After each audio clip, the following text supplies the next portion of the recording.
Hi folks, welcome to the Prepared Homestead. This is Travis. Thank you all for stopping by to watch. Want to try to wrap this video up pretty quick because as you can see, it's getting into the afternoon and my wife and I are going to be going out here in the back part of the woods and little pasture out there that we deer hunt for the evening. So I want to kind of get this done so that I can get us ready to go do that. That's not the only reason why I'm wearing this. Just a little tip. If you live out like this, and what I mean out like this, where you're pretty secluded and you've got lots of woods and fields around you, it's not a bad thing that during deer season to wear a hat like this even around your property. Now, if you have enough property, maybe hundreds of acres, you may not have to worry about that, but that doesn't mean that no one's ever going to sneak onto your property purposefully or accidentally and go deer hunting. So it's something I try to do and try to remember. I fail at it a few times, but I try to remember when I'm running around on the property to have something, at least a hat. Sometimes the full get up, but at least a hat to hopefully prevent anything bad happening. Several years ago, I had another place. I had literally a bullet whiz by my head. It was close enough I could actually hear it. So always remember that and taking cautions during this time of the year. So today, the news, or at least the people that count the votes, like we heard last week, the Associated Press, they're the ones that's been crowned the vote counters, apparently. I mean, that's what they claim anyways. But they say that the Democrats are going to retain control of the Senate, that there's been enough votes counted in different races that it's been determined that they will hold the control of the Senate. Of course, the House is still up for grabs, but and some of you may still be holding out hope. I mean, me personally, I'll be honest with you, I try to hide my specifics because I think it upsets a lot of you. I don't really care. I really don't think it's going to matter one bit if the Republicans get control of the House. I just don't. I know that some of you think it will, and maybe you're right, and you're right to have your own opinions. That's your personal right. So, but that is still up for grabs, and the way this is being drug out, I don't know if you've watched any of the very comical videos out of Arizona. Of their vote counting. It's absolutely insane that in a modern era, with the technology that we have, and with certain states that can tell you the vote count by the end of the evening, other states takes days and days and days, and now they're saying next Wednesday or next Friday they maybe be able to come up with a, so we're talking a week and a half to 2 weeks minimum, and we're not even going through any kind of recounts or any kind of disagreements on this is just straight first round counting. So this could just be drug out for a very long time. Also saw today that Senator Tom Cotton, I'm getting to a point, so stick with me. It's not just all about politics in the election. Senator Tom Cotton came out and said that he supports Senator Turtlehead. Good gracious, his name just slipped my mind. The Senate Minority Leader. He supports him staying in control of the Senate. I cannot believe his name just slipped my mind. I know there's going to be like about 100 of you very quickly jump in and correct me or remind me of his name, and I'm going to feel silly, but we're just going to keep rolling with it because we're very professional around here. Senator Tom Cotton has at times seemed pretty conservative, at least with some of the things that he said, especially through the whole COVID stuff. He sounded pretty good. But as many times with politicians, his true colors were shown through. Now, the reason why I'm saying all of this stuff about the election and politics, which gives me just that, vomity taste in the back of my mouth when I talk about it, is that I hope that for many of you that we're still holding out, that all of this that we've gone through and that we're going through in the world and in this country could be turned around because of this election. I hope that many of you have kind of had a awakening moment, wake-up call, kind of a kick in the rear, slap in the face, that's probably not going to happen. I mean, I guess there's still a chance of that. I mean, there's a best case scenario that the Republicans get the House and that they hold off on everything for 2 years. But I don't know.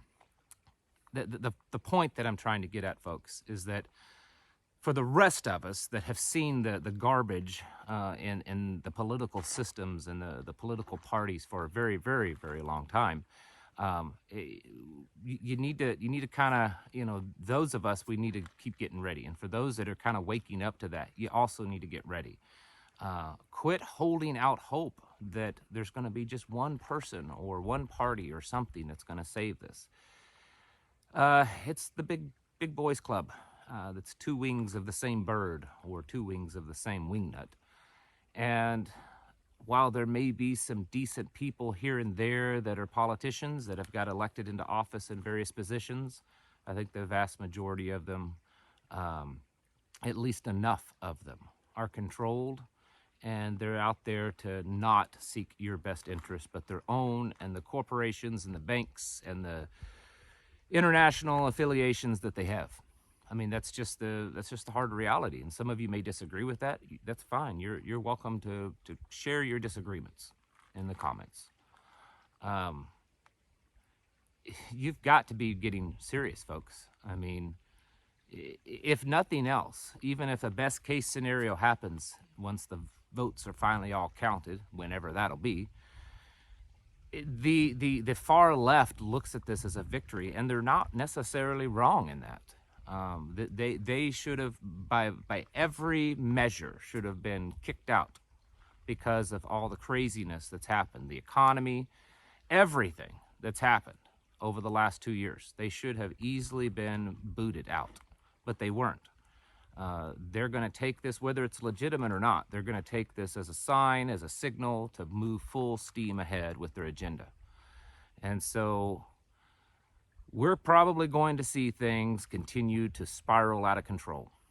And if you've got to stop looking at on a national level of what can be done and what can be saved and what can do, or just on a political level.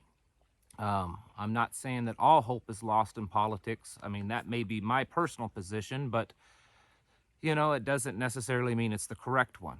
But I think what we need to be seeing is that we have to be focusing on the home front, getting your properties ready.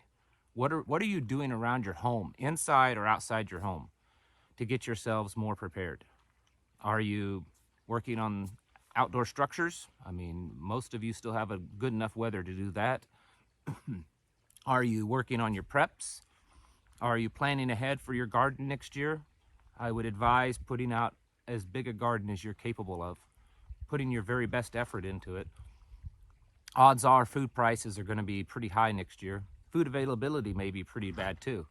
So I would certainly put a lot of effort in your gardens. And then other things, livestock. Do you have it? Can you get it? Can you raise it? Do you know how? Do you have the infrastructure, the fencing, the shelters, the coops, the barns, whatever is needed? Maybe you should put a lot of effort into that. Do you know how to do hunting, fishing? That should not be your priority on acquiring meat for your family, but it certainly doesn't hurt to know how to do it. Do you have the tools that's needed to do these things and to be as self-sufficient as possible? Because, I mean, me personally, I look at this election and how it's gone, and again, it's not surprising. There's no surprise whatsoever. In fact, if the red wave had happened in the way that everyone hoped it would, or at least a lot of people, I would have gotten on here and said I was surprised. I am shocked. So how things have transpired is not unusually, weird to me. This seems normal. And we have to continue to prepare ourselves, get our own houses in order, but also continue working on preparations with those that are around us, the different layers, the different circles, that inner circle, which of course initially is your own family. And then from outside that circle, you have your close friends, the people that are close to you, the people that you know and trust very well. And then you work out the people that are Their friends, they may not be super close, but they're friends, and then the acquaintances, and then the people that you would be business partners with.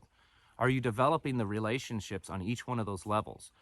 Are you talking to some of those people, the ones that are the more inside, closer, groups of people, about how you can work together as things fall apart? What do you need to do? Any kind of emergency plans?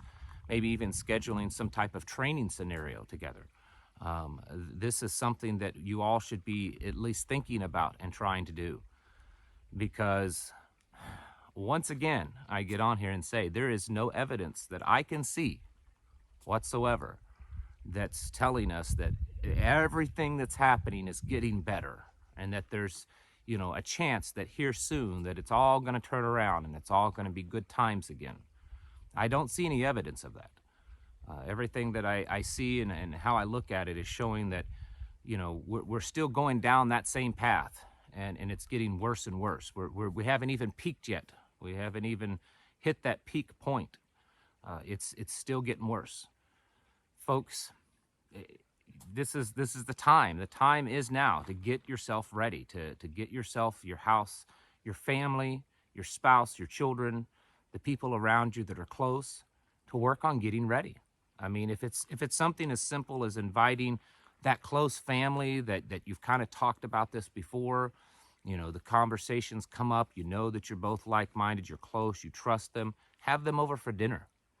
Have them over for dinner and talk about this kind of stuff. What can you do together? What are the things that you can do? How can you help each other out? What kind of mutual aid can you render each other? Do these things now. It's going to be so much easier to do it now than to do it once it really starts falling apart. Because it certainly looks like it's going that direction. I can only imagine within the far left circles that they're laughing and saying, well, it's our turn now. It's our time to just push it for all it's worth. I mean, that's what I would be doing if I were them, after seeing how things have transpired. And the fact that no one has really, done anything to complain. And I'm not advocating any kind of action. I'm just saying we're not really seeing a lot of people say, hey, this isn't right, this is wrong. It's just like, oh, well, we got kicked in the hind end again. We got defeated again. Oh, well, they're just going to keep doing what they're doing. Get your houses in order, folks. Prepare mentally, physically, and spiritually. I say it all the time. And I don't say it just because it's a little cliche or a good little phrase to say. I mean it. It's time that we do these things. It's time that we get ourselves ready, get ourselves prepared, because the times I feel are going to start really changing. I would say, just like I've said all along, this winter is going to be a pretty rough one, and who knows what next year has in store for us. Folks, thank you all for watching, and I'll catch you in the next video.